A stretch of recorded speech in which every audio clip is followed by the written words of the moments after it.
دنیا میں اگر کسی کا پیر ٹوٹ جاتا ہے یا آنکھیں پھوٹ جاتی ہیں تو لوگ علاج کرانے کے لیے ڈاکٹر کے پاس جاتے ہیں اور اپنی بیماری کا علاج کراتے ہیں، لیکن جب کسی صحابی رسول کے ساتھ ایسا معاملہ ہوتا تو کیا آپ جانتے ہیں کہ صحابہ کرام کہاں جاتے تھے؟ جب بھی کسی صحابی کے ہاتھ پیر ٹوٹ جایا کرتا تو وہ کسی ڈاکٹر یا حکیم کے پاس نہیں جاتے تھے، بلکہ وہ حضور صلی اللہ علیہ وسلم کے پاس علاج کرانے کے لیے جاتے تھے، اور آپ صلی اللہ علیہ وسلم فوراً ہی ٹوٹے ہوئے ہاتھ پیر کا علاج فرما دیتے تھے۔ آج کے اس ویڈیو میں انہی واقعات میں سے ایک واقعہ کو بتانے والے ہیں۔ ایپیسوڈ نمبر 41 میں ہم نے آپ کو بتایا تھا کہ حضور صلی اللہ علیہ وسلم نے ایک ساتھ 6 بادشاہوں کے پاس دعوت اسلام کے لیے خط روانہ فرمایا تھا۔ ان میں روم کے بادشاہ قیصر کا ذکر ایپیسوڈ نمبر 41 میں بتا چکے ہیں۔ آج کے اس ویڈیو میں باقیوں کے واقعات کو بیان کرنے والے ہیں کہ باقی بادشاہوں کا کیا رویہ رہا، کیا ان میں سے کسی نے اسلام قبول کیا یا نہیں۔ تو چلیے ویڈیو کو شروع کرتے ہیں۔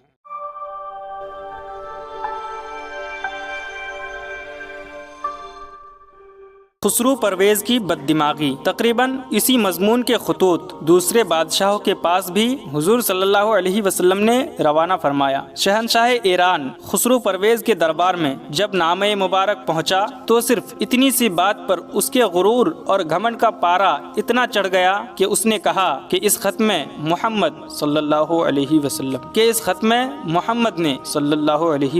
میرے نام سے پہلے اپنا نام کیوں لکھا؟ یہ کہہ کر اس نے فرمان رسالت کو پھاڑ ڈالا اور پرزے کر کے خط کو زمین پر پھینک دیا۔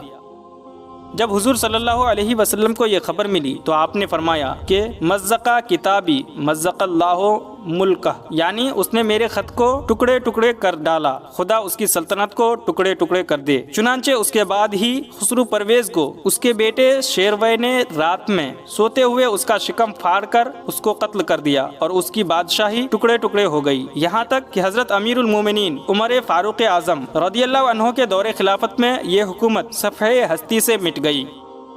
نجاشی کا کردار۔ نجاشی بادشاہ حبشہ کے پاس جب فرمان رسالت پہنچا تو اس نے کوئی بے ادبی نہیں کی۔ اس معاملے میں مورخین کا اختلاف ہے کہ اس نجاشی نے اسلام قبول کیا یا نہیں، مگر مواہب لدنیہ میں لکھا ہوا ہے کہ یہ نجاشی جس کے پاس اعلان نبوت کے 5ویں سال مسلمان مکہ سے ہجرت کر کے گئے تھے اور سن 6 ہجری میں جس کے پاس حضور صلی اللہ علیہ وسلم نے خط بھیجا، اور سن 9 ہجری میں جس کا انتقال ہوا، اور مدینہ میں حضور صلی اللہ علیہ وسلم نے جس کی غائبانہ نماز جنازہ پڑھائی، اس کا نام اسمحہ تھا، اور یہ بلا شبہ مسلمان ہو گیا تھا۔ لیکن اس کے بعد جو نجاشی تخت پر بیٹھا اس کے پاس بھی حضور صلی اللہ علیہ وسلم نے اسلام کا دعوت نامہ بھیجا تھا، مگر اس کے بارے میں کچھ معلوم نہیں ہوتا کہ اس نجاشی کا نام کیا تھا اور اس نے اسلام قبول کیا یا نہیں۔ مشہور ہے کہ یہ دونوں مقدس خطوط اب تک سلاطین حبشہ کے پاس موجود ہیں اور وہ لوگ اس کا بے حد ادب و احترام کرتے ہیں، واللہ تعالی عالم۔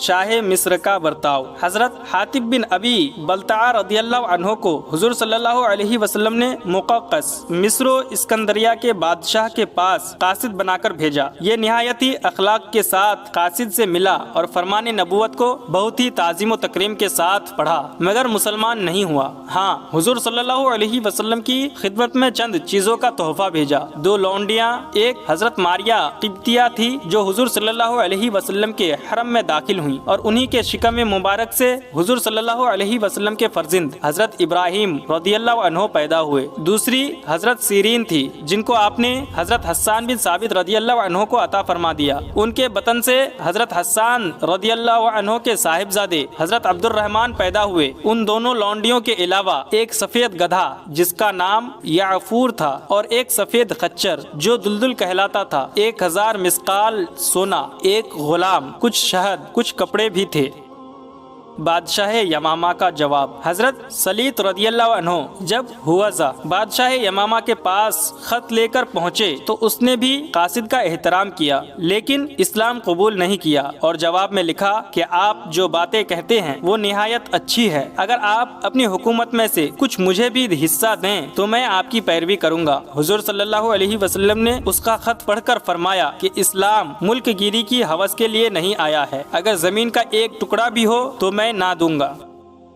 حارث غسانی کا گھمنڈ۔ حضرت شجاع رضی اللہ عنہ نے جب حارث غسانی والی غسان کے سامنے نامہ اقدس کو پیش کیا تو وہ مغرور خط پڑھ کر برہم ہو گیا اور اپنی فوج کو تیاری کا حکم دے دیا۔ چنانچہ مدینہ کے مسلمان ہر وقت اس کے حملے کے منتظر رہنے لگے اور بالآخر غزوہ موتا اور غزوہ تبوک کے واقعات درپیش ہوئے، جن کا مفصل بیان انشاءاللہ آنے والی کسی ویڈیو میں بیان کیا جائے گا، لہٰذا چینل کو سبسکرائب کر کے رکھ لیجیے۔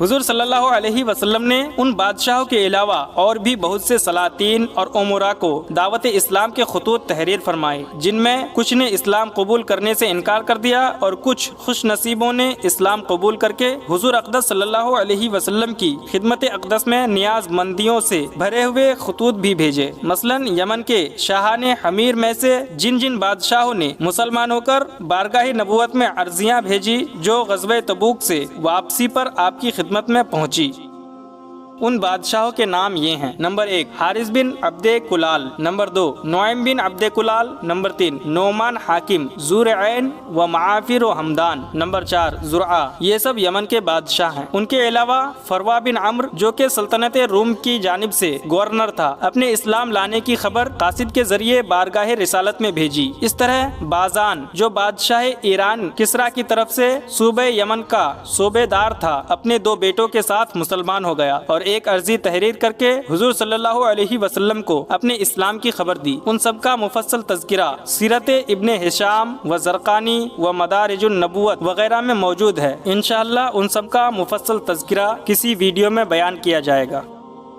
سریہ نجد سن 6 ہجری میں رسول اللہ صلی اللہ علیہ وسلم نے حضرت محمد بن مسلمہ رضی اللہ عنہ کی ماتحتی میں ایک لشکر نجد کی جانب روانہ فرمایا۔ ان لوگوں نے بنی حنیفہ کے سردار سمامہ بن اسال کو گرفتار کر لیا اور مدینہ لائے۔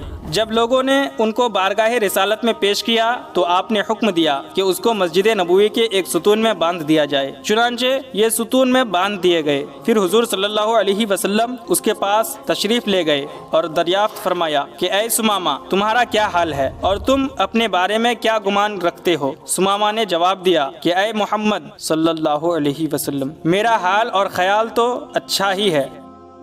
اگر آپ مجھے قتل کریں گے تو ایک خونی آدمی کو قتل کریں گے، اور اگر مجھے اپنے انعام سے نواز کر چھوڑ دیں گے تو ایک شکر گزار کو چھوڑیں گے، اور اگر آپ مجھ سے کچھ مال کے طلبگار ہوں تو بتا دیجئے، آپ کو مال دے دیا جائے گا۔ حضور صلی اللہ علیہ وسلم یہ گفتگو کر کے چلے آئے۔ پھر دوسرے روز بھی یہی سوال و جواب ہوا، پھر تیسرے روز بھی یہی ہوا۔ اس کے بعد آپ نے صحابہ سے فرمایا کہ سمامہ کو چھوڑ دو۔ چنانچہ لوگوں نے ان کو چھوڑ دیا۔ سمامہ مسجد سے نکل کر ایک کھجور کے باغ میں چلے گئے جو مسجد نبوی کے قریب میں ہی تھا۔ وہاں انہوں نے غسل کیا، پھر مسجد نبوی میں واپس آئے اور کلمہ شہادت پڑھ کر مسلمان ہو گئے اور کہنے لگے کہ خدا کی قسم، مجھے جس قدر آپ کے چہرے سے نفرت تھی اتنی روئے زمین پر کسی کے چہرے سے نہ تھی، مگر آج آپ کے چہرے سے مجھے اس قدر محبت ہو گئی ہے کہ اتنی محبت کسی کے چہرے سے نہیں ہے۔ کوئی دین میری نظر میں اتنا پسند نہ تھا جتنا آپ کا دین، لیکن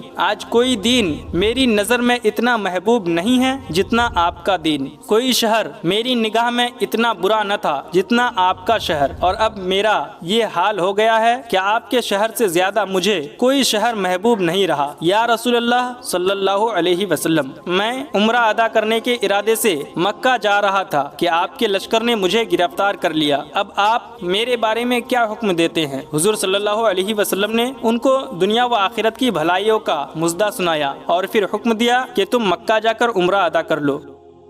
جب یہ مکہ پہنچے اور طواف کرنے لگے تو قریش کے کسی کافر نے ان کو دیکھ کر کہا کہ اے سمامہ، تم صابی یعنی بے دین ہو گئے ہو۔ آپ نے نہایت جرأت کے ساتھ جواب دیا کہ میں بے دین نہیں ہوا ہوں بلکہ میں مسلمان ہو گیا ہوں، اور اے اہل مکہ سن لو، اب جب تک رسول اللہ صلی اللہ علیہ وسلم اجازت نہ دیں گے تم لوگوں کو ہمارے وطن سے گیہوں کا ایک دانہ بھی نہیں مل سکے گا۔ مکہ والوں کے لیے ان کے وطن یمامہ ہی سے غلہ آیا کرتا تھا۔ ابو رافع قتل کر دیا گیا۔ سن 6 ہجری کے واقعات میں سے ابو رافع یہودی کا قتل بھی ہے۔ ابو رافع یہودی کا نام عبداللہ بن ابی الحقیق یا سلام بن حقیق تھا۔ یہ بہت ہی دولت مند تاجر تھا، لیکن اسلام کا زبردست دشمن اور بارگاہ نبوت کی شان میں نہایت ہی بدترین گستاخ اور بے ادب تھا۔ یہ وہی شخص ہے جو حیی بن اخطب یہودی کے ساتھ مکہ گیا اور کفار قریش اور دوسرے قبائل کو جوش دلا کر غزوہ خندق میں مدینہ پر حملہ کرنے کے لیے 10,000 کی فوج لے کر آیا تھا، اور ابو سفیان کو ابھار کر اسی نے اس فوج کا سپہ سالار بنایا تھا۔ حیی بن اخطب جو جنگ خندق کے بعد غزوہ بنی قریظہ میں مارا گیا تھا، مگر یہ بچ نکلا تھا اور حضور صلی اللہ علیہ وسلم کی ایذا رسانی اور اسلام کی بیخ کنی میں تن من دھن سے لگا ہوا تھا۔ انصار کے دونوں قبیلوں اوس اور خزرج میں ہمیشہ مقابلہ رہتا تھا، اور یہ دونوں اکثر رسول اللہ صلی اللہ علیہ وسلم کے سامنے نیکیوں میں ایک دوسرے سے بڑھ جانے کی کوشش کرتے رہتے تھے۔ چونکہ قبیلے اوس کے لوگوں حضرت محمد بن مسلمہ وغیرہ رضی اللہ عنہم نے سن 3 ہجری میں بڑے خطرے میں پڑ کر ایک دشمن رسول کعب بن اشرف یہودی کو قتل کیا تھا، جن کا واقعہ پہلے کے ویڈیو میں گزر چکا ہے۔ اس لیے قبیلہ خزرج کے لوگوں نے مشورہ کیا کہ اب رسول اللہ صلی اللہ علیہ وسلم کا سب سے بڑا دشمن ابو رافع رہ گیا ہے، لہٰذا ہم لوگوں کو چاہیے کہ اس کو قتل کر ڈالیں تاکہ ہم لوگ بھی قبیلہ اوس کی طرح ایک دشمن رسول کو قتل کرنے کا اجر و ثواب حاصل کر لیں۔ چنانچہ حضرت عبداللہ بن عتیق، عبداللہ بن انیس، ابو قتادہ اور حارث بن ربعی اور مسعود بن سنان اور خزائی بن اسود رضی اللہ عنہم اس کے لیے مستعد اور تیار ہوئے۔ ان لوگوں کی درخواست پر حضور صلی اللہ علیہ وسلم نے اجازت دے دی اور حضرت عبداللہ بن عتیق رضی اللہ عنہ کو اس جماعت کا امیر مقرر فرما دیا، اور ان لوگوں کو منع کر دیا کہ بچوں اور عورتوں کو قتل نہ کیا جائے۔ حضرت عبداللہ بن عتیق رضی اللہ عنہ ابو رافع کے محل کے پاس پہنچے اور اپنے ساتھیوں کو حکم دیا کہ تم لوگ یہاں بیٹھ کر میری آمد کا انتظار کرتے رہو، اور خود بہت ہی خفیہ تدبیروں سے رات میں اس کے محل کے اندر داخل ہو گئے اور اس کے بستر پر پہنچ کر اندھیرے میں اس کو قتل کر دیا۔ جب محل سے نکلنے لگے تو سیڑھی سے گر پڑے، جس سے ان کے پاؤں کی ہڈی ٹوٹ گئی، مگر انہوں نے فوراً ہی اپنی پگڑی سے اپنے ٹوٹے ہوئے پاؤں کو باندھ دیا اور کسی طرح محل سے باہر آ گئے۔ پھر اپنے ساتھیوں کی مدد سے مدینہ پہنچے۔ جب دربار رسالت میں حاضر ہو کر ابو رافع کے قتل کا سارا ماجرا بیان کیا تو حضور صلی اللہ علیہ وسلم نے فرمایا کہ پاؤں پھیلاؤ۔ انہوں نے پاؤں پھیلایا تو آپ نے اپنا دست مبارک ان کے پاؤں پر پھرا دیا، فوراً ہی ٹوٹی ہوئی ہڈی جڑ گئی اور ان کا پاؤں بالکل صحیح و سالم ہو گیا۔ سن 6 ہجری کی بعض لڑائیاں۔ سن 6 ہجری میں صلح حدیبیہ سے قبل چند چھوٹے چھوٹے لشکروں کو حضور صلی اللہ علیہ وسلم نے مختلف اطراف میں روانہ فرمایا تاکہ وہ کفار کے حملوں کی مدافعت کرتے رہیں۔ ان لڑائیوں کا مفصل تذکرہ زرقانی علی المواہب اور مدارج النبوت وغیرہ کتابوں میں لکھا ہوا ہے، مگر ان لڑائیوں کی ترتیب اور ان کی تاریخوں میں مورخین کا بڑا اختلاف ہے، اس لیے ٹھیک طور پر ان کی تاریخوں کی تعیین بہت مشکل ہے۔ ان واقعات کا تھوڑا تھوڑا بیان حدیثوں میں مذکور ہے، مگر حدیثوں میں بھی ان کی تاریخیں مذکور نہیں ہیں۔ البتہ بعض قرائن و شواہد سے اتنا پتہ چلتا ہے کہ یہ سب صلح حدیبیہ سے قبل کے واقعات ہیں۔